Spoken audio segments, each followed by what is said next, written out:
hear the rest of our tale. The story of Baldur's Gate and the demon apocalypse, and the 5 heroes who unwittingly allowed the portal to be opened. They allowed the cultists to escape, the man, Viker Nos, responsible for opening the portal. This is the story of the day that will live forever in the memories of those survivors of Baldur's Gate. Our heroes had been separated during the chaos of the initial portal opening. They had been in Coastal Way Village, coming back toward town. Back to the Shining Dawn. Chandri's captain's boat that they had used to come down river was docked there at the bridge at the dock. And it was chaos. The flaming fists were coming off the bridge, and there were people running and screaming everywhere. And already in flight from the gate were flying creatures, semi-large, humanoid in size, 6 feet, talons for feet. They were grabbing up victims, pouring out of this gate. Already you could hear from miles away the alarm bells ringing and people screaming. They could see at the gate, at the cliff gate, they could already see fires and sparks of fire. They couldn't at this point see what. And in the chaos, our characters separated by the things that mattered to them, the people they had made relationships with in Baldur's Gate over the years. Nyla stayed at Coastal Way and fought with a handful of fists against these flying demons. Chandri, seeing her captain and flaming fist guards on her boat fighting off these demons, raced to the Shining Dawn to defend her captain and protect the ship. The fishing boat. Kaelin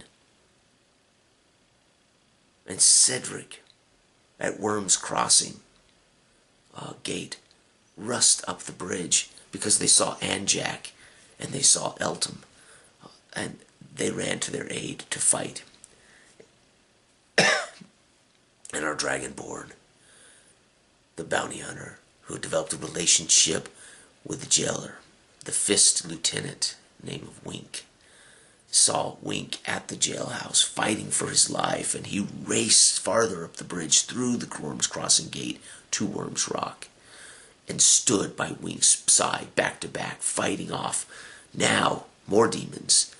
A spinning, rolling, tiny bestial that would roll to a stop in flight, flying, hovering creature, but it would tumble through the air kind of recklessly but very quick, and it would set up and it would spew fire from its mouth, lighting everybody on fire.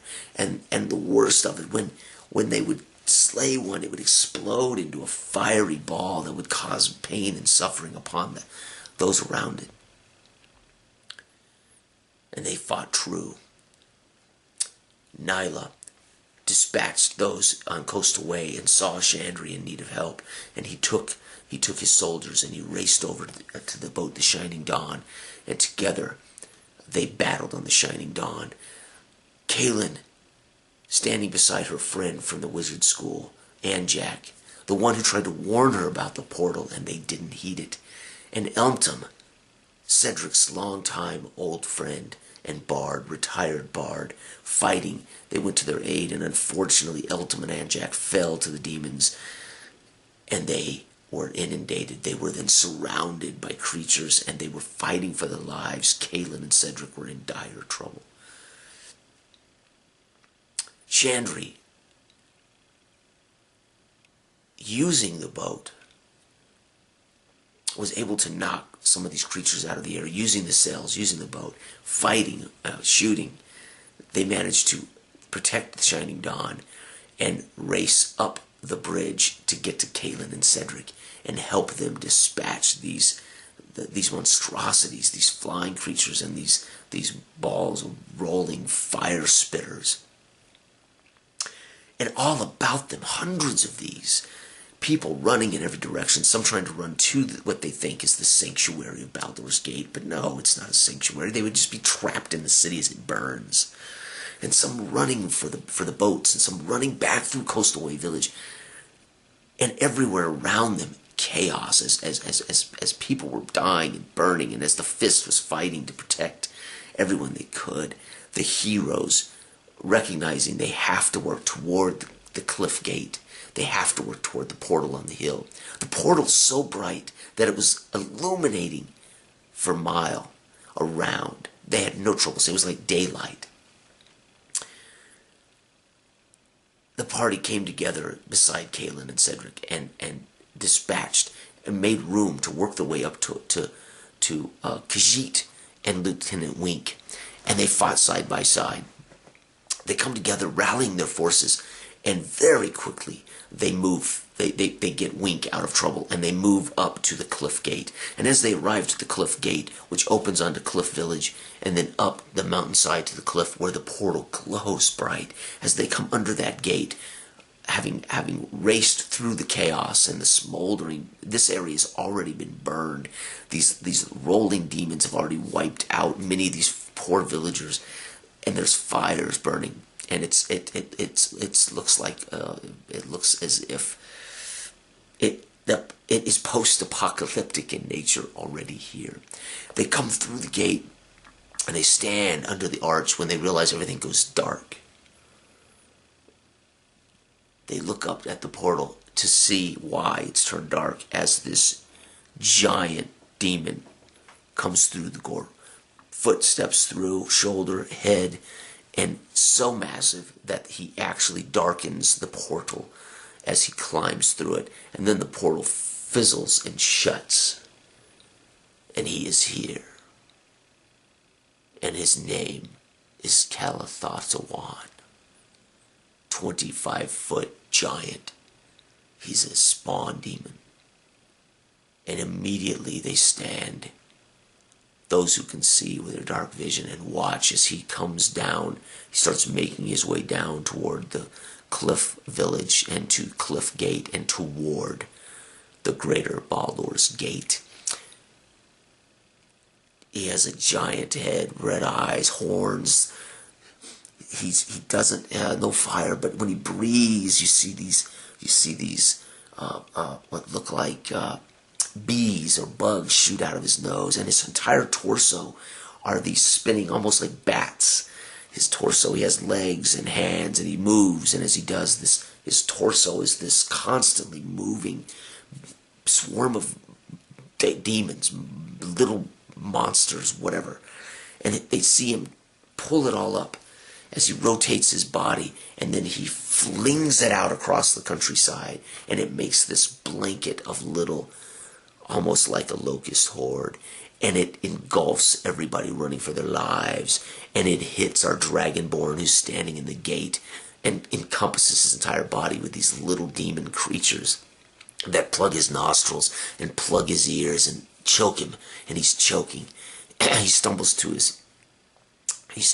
his knees, trying desperately as he's choking to death on these demon creatures that this giant spawn, this swarm monster has unleashed upon the village. The rest of the party managed to dodge away from it. Cedric goes to the aid of his friend Khajiit and helps him pull out of his mouth and pull it off his head, and he shakes it off, and they stand, they go, what are we gonna do? Nyla, from a long shot, takes a shot, a pot shot, hits it, and they obviously hits it. It does some damage, but they can't discern. How are we going to defeat this thing? And as it continues to very slowly survey the country with a smile on his face as it watches his minions destroy everything, he is not in. It's grand. This is why he's here. He's here to see it done and to finish the deed and to take this plane. He's taking his time. The party has a moment to decide their strategy. Nyla climbs the top above the gate and gets on the ballista. Chandri up and joins and begins to set her torches up. There are 2 vats of oil that are not lit, and Nyla goes to light those vats of oil. The Dragonborn goes through the village and finds an area behind a house that's already been burned, and he finds a cart with hay, and the paladin takes the pitchfork and starts piling hay into this wagon. Yes, the paladin is pitching hay. Kaelin, our archer, Kaelin, our ranger, she ducks behind inside the gate wall and takes cover, as does Cedric, and they wait, and they watch, and they plan for this creature to come down the hillside. And as he moves slowly down toward surveying, randomly, he pulls his swarm up, and he spins it off into some direction, hitting what he thinks is a target. They get their vats lit. Nyla waits until he's in range and shoots a ballista, and the ballista hits. When it does, it opens a hole in its body, and things, these little creatures disperse, and it goes through. And Nyla realizes, I don't think we are doing a lot of damage. I don't think that we can defeat this thing with mere arrows and ballista and swords. And so they begin to light arrows on fire, and they begin to light the ballistas on fire. And as this creature comes down, the paladin brings the cart and topples the cart, pushing all this hay out into the road right in front of the gate.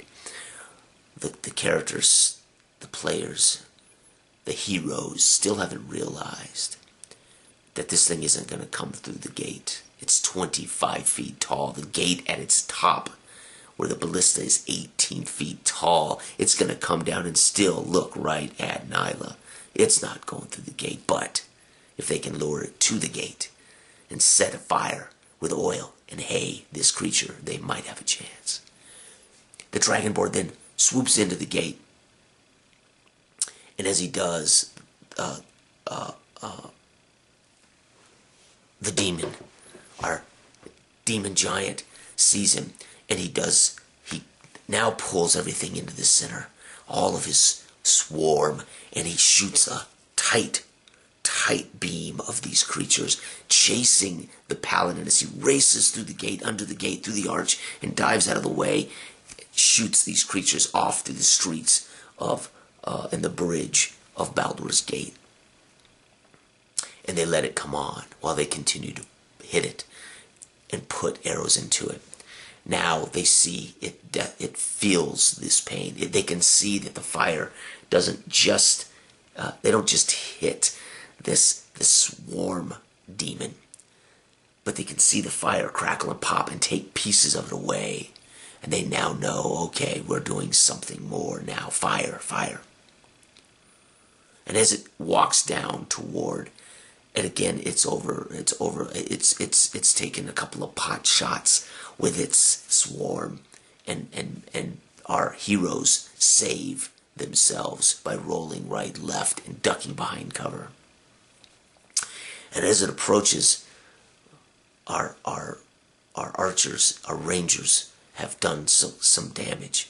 And finally the Dragonborn waits till he gets to the gate, within one step of the gate, one step of facing Nyla.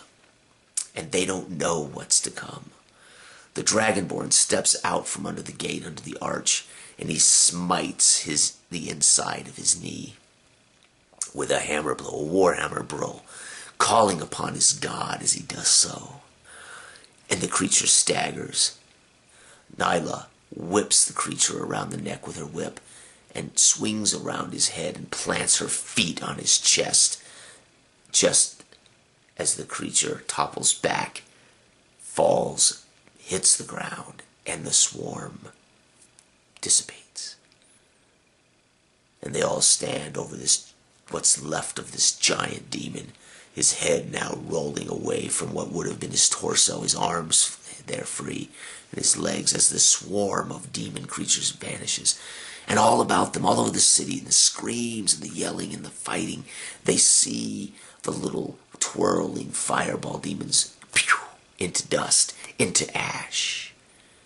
But still there are the humanoid demons flying, the 6-foot creatures with taloned feet, snatching up victims.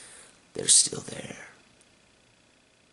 They're still there, but they are now less united. They are now realizing their commander, their god, their chief has fallen to our heroes. Our heroes have saved Baldur's Gate. They stand among the ruins of this body and among the ruins of the Portcliff village as it has been decimated. Bodies about them, peasants and villagers and fist. There have been many victims on this night, but our heroes not among them. They have saved Baldur's Gate. They will forever be remembered in the lore of Baldur. And that is the story of these 5 heroes. The heroes of Baldur's Gate. 'Cause now I'm alive, I'm taking my first breath.